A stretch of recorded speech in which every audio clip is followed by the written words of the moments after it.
नमस्कार, आप देखना शुरू कर चुके हैं नेशनल दस्तक। मैं जसीमुल हक खबरों की दस्तक में आपका स्वागत करता हूं। आइए आज उन खबरों की पड़ताल करते हैं जो पिछले दिनों सोशल मीडिया पर छाया रहा, जिसने अखबारों की सुर्खी बनाई और जिससे गोदी मीडिया को एक अलग टॉपिक मिला और वो हमेशा की तरह असल मुद्दे को छोड़कर इसको चलाने लगा। सबसे पहले बात करते हैं गुजरात की। शनिवार को गुजरात के मुख्यमंत्री विजय रूपाणी पद से इस्तीफा देकर त्रिवेंद्र सिंह रावत, सर्बानंद सोनोवाल और बीएस येदियुरप्पा की जमात में शामिल हो गए। विजय रूपाणी ने गुजरात के मुख्यमंत्री पद से इस्तीफा देकर अहमदाबाद से लेकर दिल्ली तक हंगामा मचा दिया था। पिछले कुछ महीनों में केंद्र और बीजेपी में जो चीज लगातार हो रही है वो है बदलाव। ये बदलाव केंद्रीय मंत्रिमंडल में हुए हैं और राज्यों में पार्टी का नेतृत्व बदला जा रहा है। रूपाणी बीजेपी के ऐसे पहले नेता नहीं हैं जिन्हें कार्यकाल के बीच में पद छोड़ना पड़ा है। अभी 1.5 महीना पहले ही कर्नाटक के कद्दावर नेता बीएस येदियुरप्पा को पार्टी ने मुख्यमंत्री पद से हटा दिया था। इसी साल मार्च में उत्तराखंड में त्रिवेंद्र सिंह रावत को हटाए जाने के बाद तीरथ सिंह रावत बड़े हर्ष से सीएम की कुर्सी पर बैठे थे, लेकिन तीरथ सिंह रावत मुख्यमंत्री की कुर्सी पर सही से बैठ भी नहीं पाए थे कि पार्टी ने उन्हें हटाने का फैसला कर लिया। असम में भी पार्टी ने सर्बानंद सोनोवाल की जगह हेमंत बिस्वा शर्मा को सीएम बनाया। सोनोवाल अभी केंद्र में मंत्री हैं। इनमें किसी भी नेता ने किसी तरह का विरोध या असंतोष दर्ज नहीं किया, क्योंकि हटाए गए नेता ये बात जानते हैं कि उनके बोलने का कोई असर नहीं होगा और पार्टी में उनकी जो जगह है उसे भी वो गंवा देंगे। नरेंद्र मोदी के बाद आनंदीबेन पटेल को गुजरात की मुख्यमंत्री बनने का मौका मिला। इसके साथ ही वह गुजरात की पहली महिला मुख्यमंत्री बन गईं, लेकिन 2 साल बाद 1 अगस्त 2016 को उन्होंने 75 साल की उम्र सीमा का हवाला देते हुए इस्तीफा दे दिया, जबकि पार्टी के आंतरिक विद्रोह और पाटीदार आंदोलन की वजह से आनंदीबेन पटेल को इस्तीफा देना पड़ा था।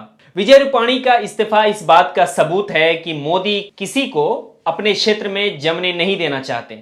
वो किसी भी नेता की छवि को पार्टी के लिए समस्या नहीं बनने देना चाहते हैं। ऐसे में उन्होंने समय समय पर मुख्यमंत्री को बदलने का रणनीति अपनाई है। इंदिरा गांधी भी अपने कार्यकाल में इसी तरह की रणनीति अपनाती थीं, ताकि कोई भी राजनीतिक कद उनके लिए चुनौती न बन सके।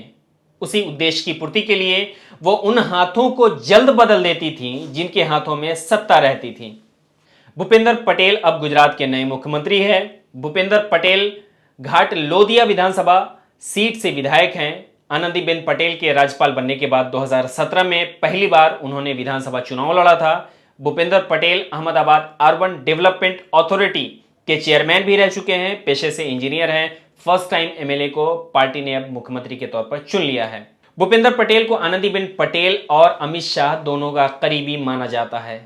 गुजरात का पाटीदार की भाजपा से नाराजगी रही है और भूपेंद्र पटेल पाटीदार समुदाय से आते हैं।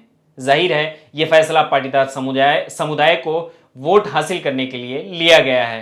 लेकिन सवाल यह है कि गुजरात को लेकर प्रधानमंत्री मोदी और गृह मंत्री अमित शाह इतने डरते क्यों हैं? असल में गुजरात मॉडल का मतलब है एक ऐसी ताकत का होना जिसके जरिए देश पर राज किया जा सके। इसलिए गुजरात में निर्देश दिल्ली से जारी किया जाता है। ये एक अलग मसला है कि गुजरात के भीतर जब आप देखेंगे वहां की बेरोजगारी का आलम क्या है, वहां के स्कूलों की हालत क्या है, वहां पर मेडिकल इंफ्रास्ट्रक्चर की हालत तार तार हो चुकी है, मजदूर और किसानों की हालत कितनी बदतर है, यह बताने की जरूरत नहीं पड़ेगी। भारतीय जनता पार्टी की वेबसाइट bjp.org पर एक पीडीएफ फाइल है जिस पर लिखा है गुजरात मॉडल एक विजन है जिसका इंतजार देश कर रहा है। इस फाइल को लोकसभा चुनाव के लिए बनाया गया था। फाइल के कवर पर ही नारा है vote for India, vote for Modi. File में बताया गया है कि गुजरात मॉडल का मतलब है भरपूर नौकरी, कम महंगाई, ज्यादा कमाई, तीव्र गति से अर्थव्यवस्था के विकास, गुणवत्तापूर्ण शिक्षा, दुरुस्त सुरक्षा और बेहतरीन जीवन। असल में गुजरात मॉडल एक ऐसा मॉडल है जिसे हिंदुत्व की प्रयोगशाला से लेकर गुजरात की चकाचौंध तक न सिर्फ देश में बल्कि पूरी दुनिया में इसका डंका बजाया गया और जिसके जरिए गुजरात से दिल्ली का सफर तय किया गया। फाइल में जिस मॉडल की गुजरात मॉडल की बात की गई है वो सब महज कागजी है और चुनावी जुमला है, क्योंकि आज देश में महंगाई, अर्थव्यवस्था में गिरावट, बेरोजगारी और महिलाओं की असुरक्षा ये सब ऐतिहासिक स्तर पर पहुंच गई है। आज गुजरात के हर चौथे दिन एक दलित महिला से बलात्कार होता है। एक आरटीआई के जवाब में गुजरात पुलिस ने बताया कि बीते 10 सालों में अनुसूचित जाति की 814 महिलाओं के साथ जबकि अनुसूचित जनजाति की 395 महिलाओं के साथ बलात्कार की घटना हुई। यानी हर 4 दिन में अनुसूचित जाति यानी दलित परिवार की एक महिला के साथ बलात्कार हुआ, जबकि प्रत्येक 10 दिन में एक अनुसूचित जनजाति यानी आदिवासी परिवारों की महिलाओं को यह दंश झेलना पड़ा है। और खास बात यह है कि अनुसूचित जाति की महिलाओं के साथ बलात्कार के सबसे ज्यादा मामले अहमदाबाद, राजकोट, बनासकांठा, सूरत, भावनगर में मिले। यह सब वही शहर है जिसकी झूठी तस्वीर दिखाकर, गरीबी को दीवारों में चुनवाकर और सच को छुपाकर पूरी दुनिया में जबरदस्ती वाहवाही लूटी गई थी। अब आते हैं उत्तर प्रदेश की खबर पर। 15 दिसंबर यानी रविवार को इंडियन एक्सप्रेस अखबार के फ्रंट पेज पर उत्तर प्रदेश की भाजपा सरकार का फुल पेज विज्ञापन छपा। हेडिंग थी ट्रांसफॉर्मिंग उत्तर प्रदेश अंडर योगी आदित्यनाथ। यानी योगी आदित्यनाथ के नेतृत्व में उत्तर प्रदेश बदला जा रहा है।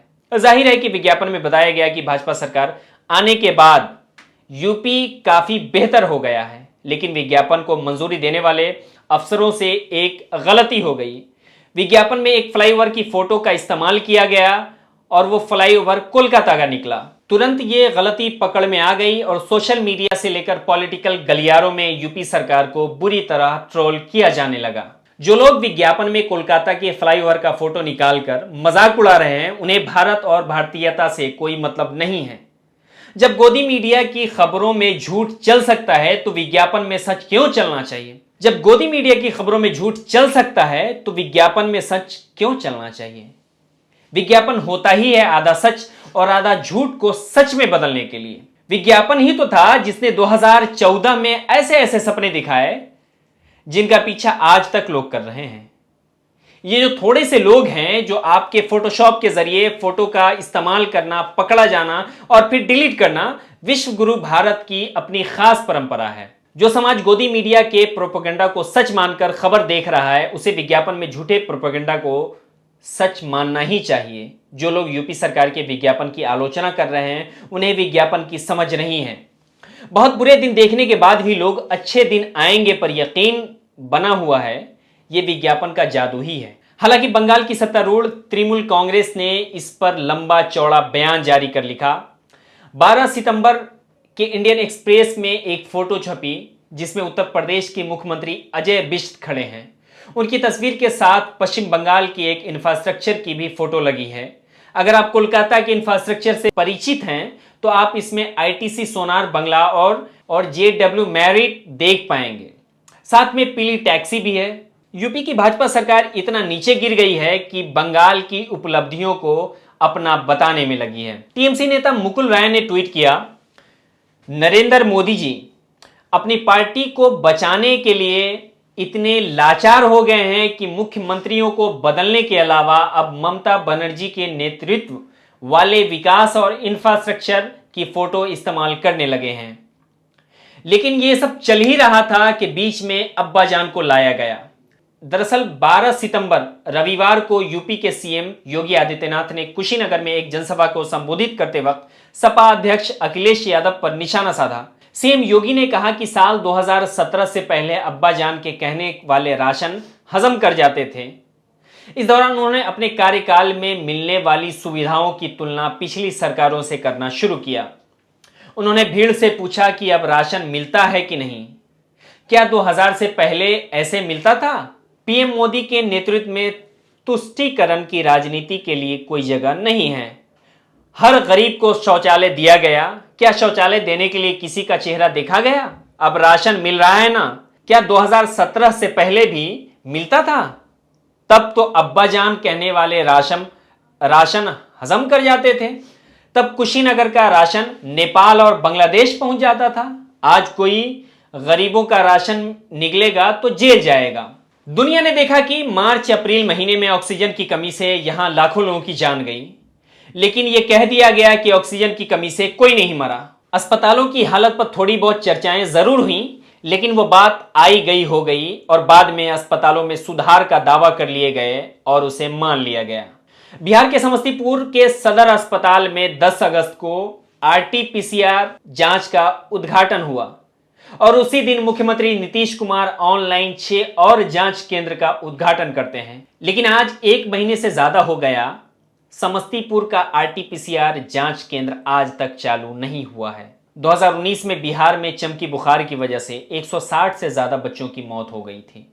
इन दिनों यूपी बिहार में डेंगू बुखार की वजह से सैकड़ों बच्चों की जान जा रही है। जिस राज्य में आधे से अधिक आबादी 2 वक्त के राशन के लिए प्रधानमंत्री गरीब कल्याण योजना पर निर्भर हो, उसे अब्बाजान का चूरन दिया जाता है।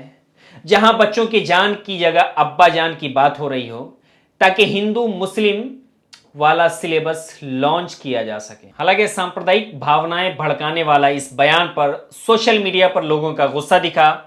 आम लोगों के अलावा कई विपक्षी नेताओं ने भी इस पर तीखी प्रतिक्रिया दी है।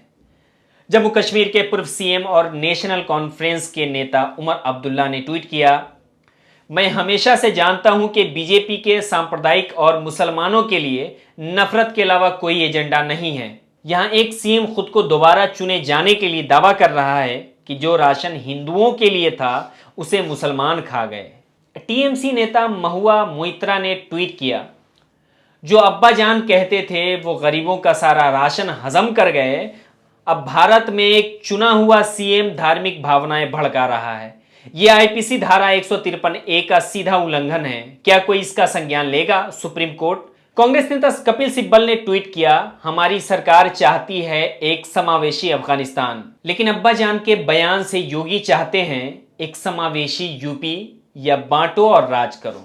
सेन गुप्ता नामक एक यूजर ने लिखा, बीजेपी सिर्फ सांप्रदायिक और मुसलमानों के खिलाफ नफरत फैलाकर इलेक्शन जीत सकती है।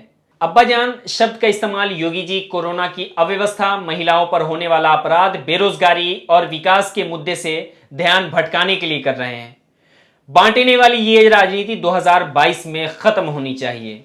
यूपी सरकार को विज्ञापन में हुई गफलत से बचाने के लिए अब्बाजान लाया गया, हमारे बिना क्या होगा इनका। जिन अखबारों को गोदी मीडिया ने दिन रात चलाया और आज भी चला रहे हैं, उस पर प्रधानमंत्री मोदी आज तक बता नहीं सके कि तालिबान आतंकवादी है या क्या है। कम से कम यही बता दें कि मुख्यमंत्री योगी आदित्यनाथ का अब्बाजान कहना सांप्रदायिक है या नहीं।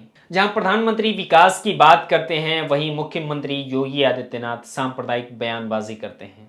बेहतर है समय रहते आप लोग इस पूरे खेल को समझ जाएं, वरना कहीं देर ना हो जाए।